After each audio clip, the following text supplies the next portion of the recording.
Doug, let's talk about ways that people can defend themselves from financial fraud and to be on guard for it. Are there certain words or approaches or techniques that should be an immediate red flag for somebody that somebody that is approaching them about an investment opportunity maybe is not on the up and up?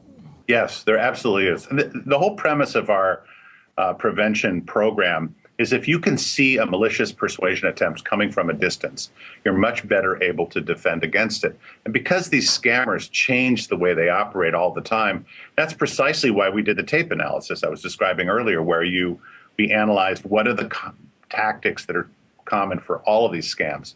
I mentioned phantom fixation, dangling, wealth that everybody wants but can't have. But another one is source credibility. So you might get a lot of claims saying, oh, Bill Gates and Warren Buffett are the people who are investing in this the most. They make mention of, the names of big banks. You want to wrap the cloak of legitimacy around your operation, especially if it's not legitimate, to make it more believable.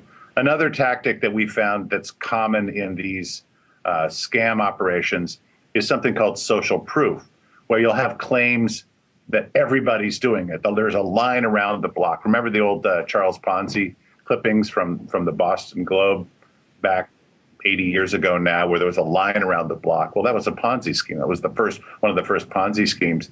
But they will actually say, because we have this automatic thing in our head that says if everybody's doing something, then it must be good.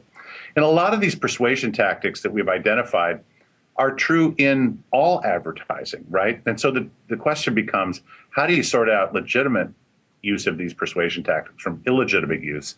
And, we've done these partnerships with FINRA and the SEC and local state regulators, and they all say the same thing. Before you make an investment, regardless of the claim you're hearing, you have to do two things. And the first thing you have to do is you have to ask for their registration number. In order to sell investments in any state, you have to be registered with the state securities division, and you have to be registered with FINRA. And so they have to have a registration number. And the second thing that you have to make sure of is that the investment that they're selling is also registered. So both the broker calling you and the investment itself have to be registered. And the second piece of advice is you have to check. Right? Don't just take their word for it. I interviewed a con man who's in the book Outsmarting the Scam Artist that we published last year.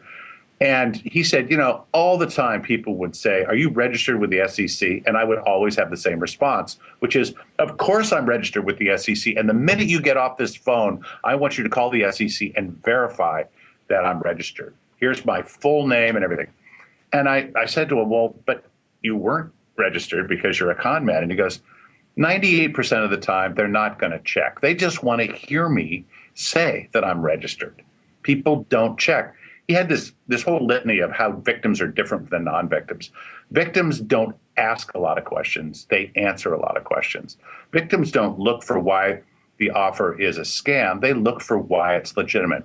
And the most important thing he said was victims, well, I guess he called them buyers, but that's what he means. Victims aren't readers, and readers aren't victims, right? Well, what does he mean by that? They don't read the paperwork. They want you to tell them what it says. Well, that's another big clue about how you can avoid these scams, is be a reader so that you won't be a victim. Okay, what about financial fraud that takes place between people who are familiar with each other, maybe close friends, even relatives? How can people be on guard for something like that? That's obviously a very touchy subject. Well, it really is, and it reminds me of one of the central things that the con men have said in the past is they want to get people under the ether. They understand that older people in particular are more susceptible. They wear their emotions on their sleeve, more closer to the surface. And I think this is why a lot of the scams that involve relatives are so hard to stop, because it's embroiled in all of that emotion from a lifetime of growing up together and so forth. And, you don't want to say, gee, you can't trust anyone. You can't even trust your son or daughter who might be trying to steal from you. But it is worth noting that over half of the victimization that goes on in the financial exploitation arena is done by somebody who has some kind of a fiduciary relationship to you or some kind of a familial relationship. And if you don't have that kind of familial relationship, the broker will try and get it. I remember working on a case, we did a video about a guy who lost everything he had to his broker, and he had had this broker for 25 years. This broker had gone to his daughter's wedding and her high school graduation. He knew this guy for a long period of time. Well, what had happened is that the recession hit, and all of a sudden this broker who had been trustworthy started selling away. That is, he started selling bogus investments that would pay him a higher commission. And the guy didn't check. This brings us back to the prevention tip, right? Yes, your broker is registered, you trust him, but are the investments he's bringing to you also registered?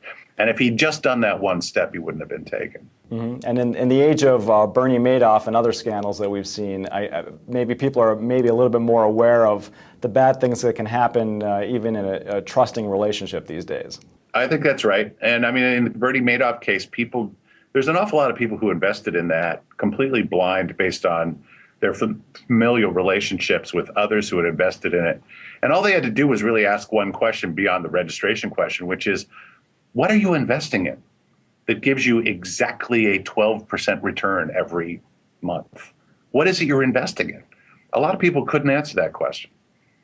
So that's another important thing about investing is like understanding what you're investing in or having a trusted broker who can explain it to you. Well, I think that's good advice for anyone to take. Doug, thanks for taking the time today to talk to us about financial fraud of the elderly.